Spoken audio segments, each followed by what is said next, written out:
विनय न मानत जलधि जड़, गए 3 दिन बीत। बोले राम सकोप तब, भय बिन होई न प्रीत। मौजूदा हालातों के संदर्भ में अगर इन पंक्तियों की व्याख्या करें तो कुछ यूं कहा जाएगा, लातों के भूत बातों से नहीं मानते। संभल में जामा मस्जिद के सर्वे का आदेश कोर्ट ने दिया था। सर्वे करने वाली टीम अपना काम करने गई थी, फिर क्यों वहां पत्थरबाजी होने लगी? पुलिस पर क्यों जानलेवा हमला होने लगा? कौन था जिसने मुसलमानों को भड़काया? क्या इसका कोई सियासी कनेक्शन भी है?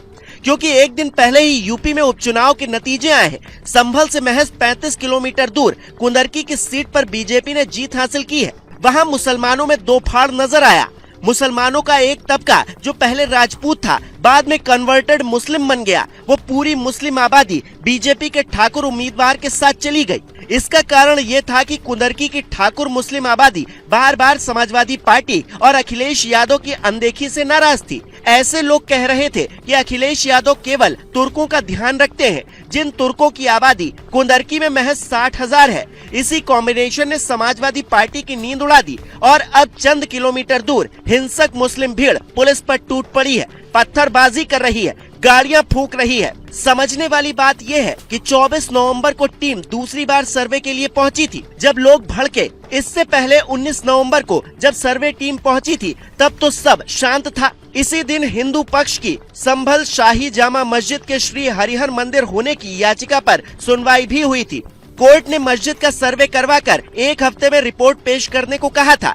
26 जनवरी को रिपोर्ट पेश होनी है। 29 नवंबर को सुनवाई है, लेकिन 24 नवंबर को हालात क्या है आप खुद ही देख लीजिए। पुलिस पर ईंट पत्थर मारे जा रहे हैं। अशांत दूतों की फौज धर्म के नाम पर सब कुछ खाक कर देने पर तुली। मीडिया रिपोर्ट्स के मुताबिक सुबह करीब 7:30 बजे टीम सर्वे के लिए जामा मस्जिद के अंदर दाखिल हुई थी। करीब 1 घंटे तक हालात सामान्य थे, तभी अचानक भीड़ आ गई, जिसकी पुलिस से बहस हुई। धीरे धीरे हालात बेकाबू होते चले गए। डीएम और एसपी भीड़ को समझाने पहुंचे तो नारेबाजी शुरू हो गई। जामा मस्जिद के आसपास के इलाके में इकट्ठा भीड़ को हटाने के लिए जामा मस्जिद के अंदर से भी ऐलान किया गया, लेकिन फिर भी भीड़ नहीं हटी और कुछ ही देर में पत्थरबाजी होने लगी, जिस पर पुलिस ने भी लाठियां भांजना शुरू कर दिया। भीड़ को तितर बितर करने के लिए आंसू गैस के गोले भी छोड़े। फिलहाल स्थिति तनावपूर्ण है, लेकिन सवाल यही है कि चुनाव नतीजे आने के 24 घंटे के अंदर कौन है जो प्रदेश की कानून व्यवस्था को चुनौती देने की कोशिश कर रहा है। ये मान भी लिया जाए कि लोग विरोध कर रहे थे,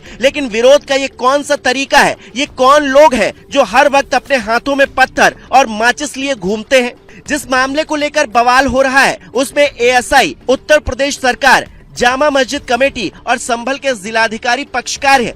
एक पक्ष का कहना है कि संभल में हरिहर मंदिर हिंदू आस्था का केंद्र है। 1529 में बाबर ने मंदिर को तोड़कर मस्जिद में बदलने की कोशिश की थी। धार्मिक मान्यताओं के अनुसार यहाँ पर दशावतार में से एक कल्कि अवतार होना है। ये भारतीय पुरातत्व सर्वेक्षण द्वारा संरक्षित जगह है, उसमें किसी भी तरह का अतिक्रमण नहीं हो सकता। वहाँ पर बहुत सारे निशान और संकेत हैं जो हिंदू मंदिर के हैं। इन सारी बातों को ध्यान में रखते हुए ही अदालत ने सर्वे का आदेश जारी किया था। लेकिन देश में एक जमात है जो धर्म के नाम पर सर तन से जुदा करने को भी गलत नहीं मानती। उसे लगता है कि हाथ में पत्थर लेकर वो कानून से ऊपर हो गए, लेकिन ऐसा नहीं है। उनके सियासी संरक्षक भी हाथ में संविधान की किताब लेकर चलते हैं, क्योंकि उन्हें भी पता है कि देश संविधान और कानून के हिसाब से ही चलेगा, किसी मुल्ला मौलवी की मर्जी से नहीं चलेगा।